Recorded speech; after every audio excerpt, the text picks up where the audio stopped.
清垃圾嘅問題啦。如果你交俾一站式嘅公司咧，你基本上唔使煩啦，人哋可能列咗一個清垃圾，即係途中清垃圾、清雜物嘅嘢，途中我唔係第一次大拆嗰個喎。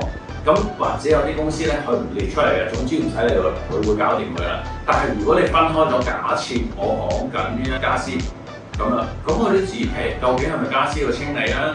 究竟佢啲廢料啲木會爛㗎嘛？即係有啲我哋叫做包裝嗰啲木啦，咁究竟係咪佢哋清咧？你就要問清楚啦，因為無謂咧引申我尷尬嘅問題。如果裝修公司佢知道你係分開咧，你就佢唔理佢啊，冇理由佢送翻一個幫佢執埋垃圾去掉㗎嘛。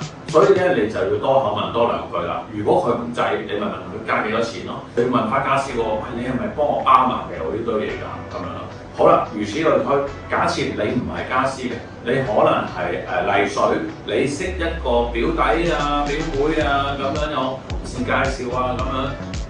點解要講泥水咧？因為泥水咧，佢個廢料係特別多、特別重嘅，你更加應該要問清楚、溝通清楚，佢哋係咪包清？嗱，通常都唔包清嘅，通常佢都會同你講，你揾翻裝修公司清啦咁樣，咁你就一定要同翻裝修公司講喎。雖然泥水嗰個你自己揾咗人做嘅喎，但係你要同佢講咧，啲廢料咧你要幫我手清埋，你自己計埋數入去啦咁樣嘅。